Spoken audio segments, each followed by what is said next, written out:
Napaulat kamakailan na pati itong mga asawa ng ating overseas Filipino workers na, napabilang po sa low semi-skilled worker category na nagtatrabaho na abroad na 1 year and above ay kabilang na at na maaring makinabang sa mga benepisyo at pribilehyo sa ilalim po ng Solo Parents Act po natin. Kayo na po ang magpaliwanag.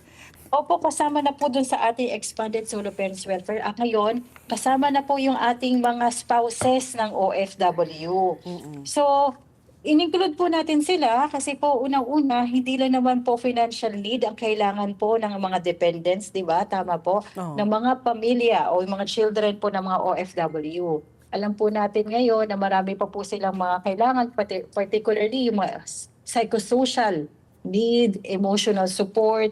Kung kaya nakita po namin yung iba po pang pangangailangan na isang OFW na pamilya, kaya po in-include na po natin sila dito sa bagong batas.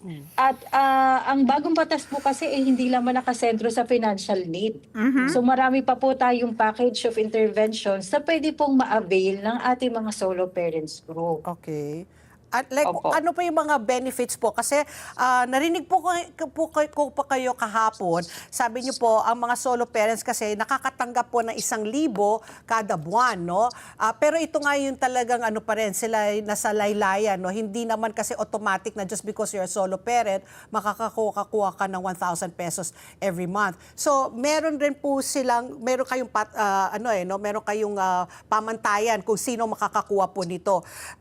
Ano pa yung karagdagan pong nakukuha aside from the 1,000 pesos po? Yes, meron po tayong comprehensive package of social protection services na pwede po nilang ma-avail sa ating mga different agencies na nagbibigay nito. Patungkol po ito, pwede po silang may mga, sabi ko nga po kanina, may psychosocial support na pwedeng ibigay, especially yung mga pamilya po natin na naabuso, yung mga abused women, abused solo parents. So may psychosocial intervention po tayo na pwedeng ibigay. Meron din po tayong mga in crisis, di ba? Meron din po kasi mga solo parents in crisis. So ngayon po, pwede po silang mabigyan ng mga medical assistance, burial assistance, depende po sa pangangailangan nila o sa sitwasyon nila. And then we also have education benefits. Yun po ay no-offer naman ng ating DepEd, SHED at TESDA na doon po sa mga prioridad natin ng mga low-income earners. Particularly po, nakafocus tayo yung binanggit niyo po kanina sa subsidy, ano? Yung 1,000 pesos monthly subsidy, hindi po ito para sa lahat ng solo parent. Yes. Ang ating focus po dito is yung ating low income earners o yung below minimum wage or 250,000 annually na income. Okay. Pero they will still undergo the assessment of a social worker. Yeah. So titingnan pa rin pa po yun. So itong mga pasukan na solo parent, kung ikaw ay mag-isa, no, na nagbibigay ng pangangalaga at suporta doon sa anak o mga anak, ang mga kadahilanan kung ikaw ay kamukha nun, OFW yung asawa mo, so naiwan ka dito sa Pilipinas.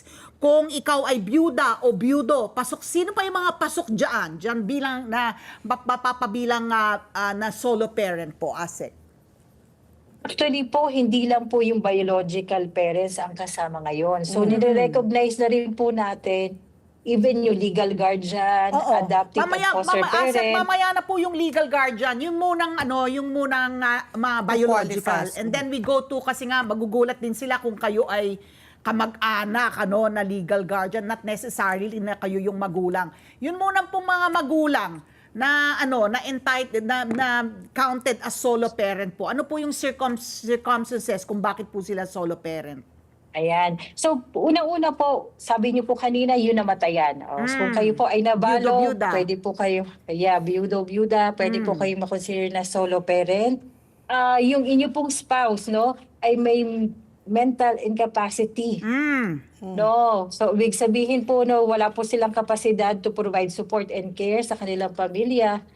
Yun po ay pwede na po makonsider as solo parent. At kung yung inyo pong spouse ay nakulong na within 3 months or more, minimum, pwede oo. na rin po kayo, minimum of 3 months, pwede na po rin kayong ma-qualify as solo parent. Let's get together. Sunday 25. Sunday 25.